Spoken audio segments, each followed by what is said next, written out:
Can you imagine a disagreement where nobody needed to prove themselves right? Well, let's sit with that for a moment.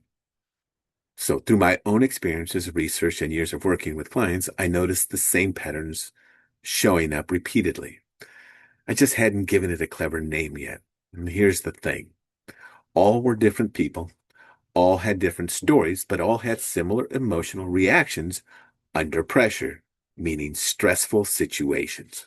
So, when someone felt challenged, they almost always immediately started defending themselves. Then, when it started getting a little more tension in the room inside their own bodies, during this moment, the next thing they would have a tendency to do is begin denying the other person's experience completely. And then, as the tension grew stronger in them, they began shifting the attention to something off topic or began doing whataboutisms. This is called deflection. Then eventually somebody had enough and dismisses the whole conversation completely. And this is why I created the 4D's.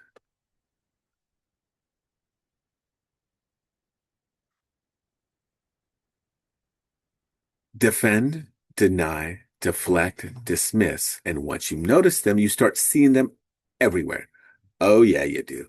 You start seeing the 4D's in your relationships, in your friendships, and when your friends are talking or having discussions with other people.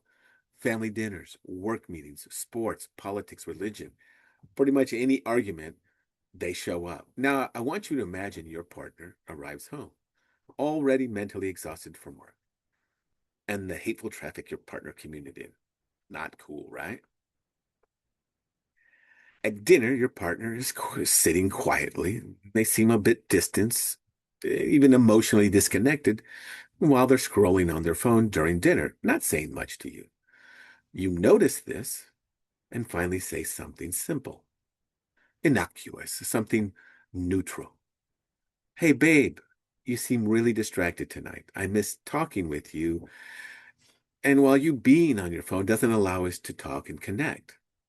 Now, see what happens.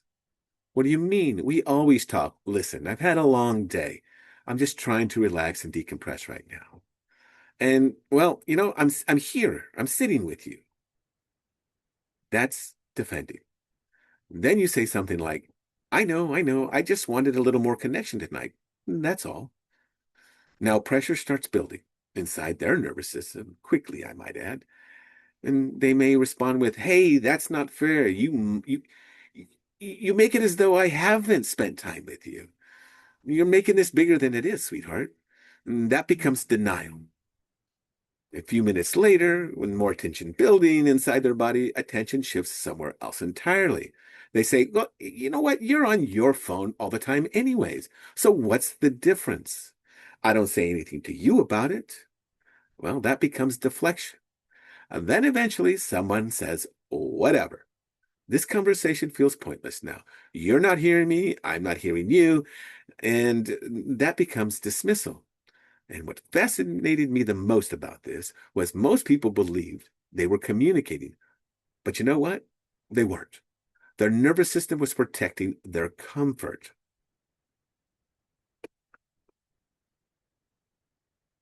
You see, because most people learn how to react before ever learning emotional awareness, so the body prepares for protection before awareness ever fully enters the conversation. And once that happens, chemicals begin releasing automatically in the body. Usually, adrenaline enters first. Your heart rate begins to increase, your breathing starts to change, your muscles begin tightening up, getting ready for action. Thoughts are speeding up to becoming more focused, more you're getting more tunnel vision. You begin speaking a little more quickly, as if you've memorized what you're about to say. You feel a little more concise in your speaking. You may even say things like, "We've been over this. Why won't you leave this alone? We don't have to keep going over this over and over." Now the body prepares for protection and survival automatically without you having to do a thing. Even though this is logically, it's only a simple conversation. So let me tell you why. Because the nervous system is always running what I call the 3P's: predict, protect, and perform. The brain predicts possible discomfort. Some might even say, that seems very mystical that it does this. The body prepares for protection automatically. Then you perform this action, the response, or in this case, it would be a reaction because it's what's been practiced most.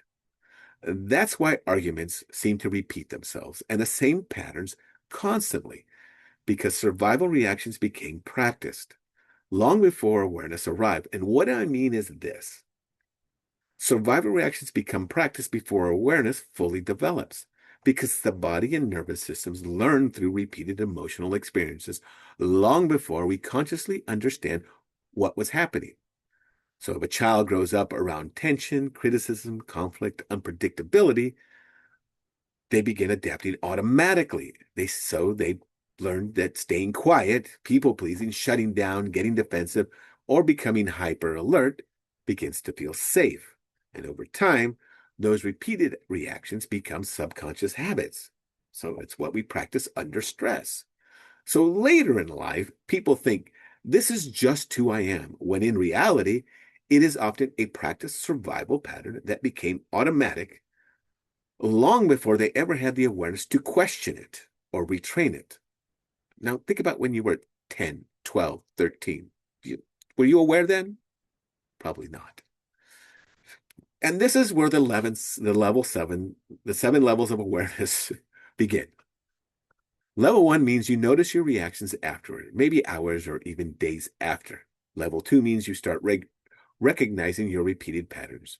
You begin to see your part in the scenes. Level 3 means you feel the activation inside your body.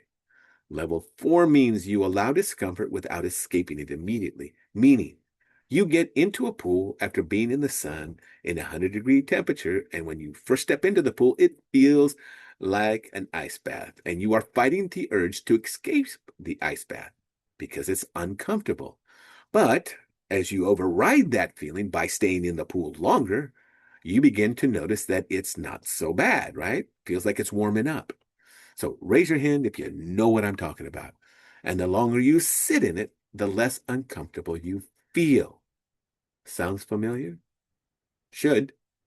Level 5 means you pause before reacting automatically.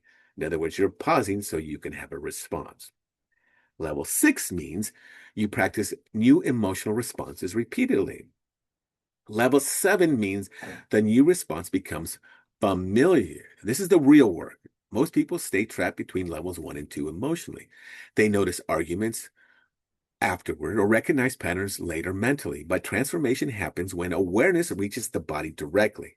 Because once you feel activation happening in real time, you finally have the opportunity to train differently. That creates space internally, and inside that space, curiosity begins replacing certainty with sensations in the body that say, hey, I'm okay, I'm safe. Now I want you to reimagine the pool scenario again. You began replacing the thought of I am freezing to death in this ice cold water with wait, I'm not going to freeze to death. And for some, you might say, hey, well, the longer I sit here, my stuff isn't going to start to fall off. So now remember when you got in, your body flushed with adrenaline when you stepped into the cold water? Your body reacted with is normal. Get the hell out now. But instead, you stayed with that feeling. And the longer you stayed there, the less uncomfortable and panic your body felt. Until you went all the way in and said, I'm good. I'm cool with this. I did it. Now what happens the next time you do it again is it's going to be a bit easier. There'll be a little less hesitation, and you won't have the same fight or flight mindset as you did before. Now, what happens is listening becomes easier. Connection begins happening, so it becomes possible. And conversations begin feeling completely different between the both of you. Now, this is why I created Soniagogy, the dojo of the mind, where we take you from knowing to doing to being. Please subscribe and help grow our channel. Give us a thumbs up, leave a comment, and please share this with anyone who may need to see or hear this. And if you have any questions, please ask in the comment section. Until next time, be well and take care.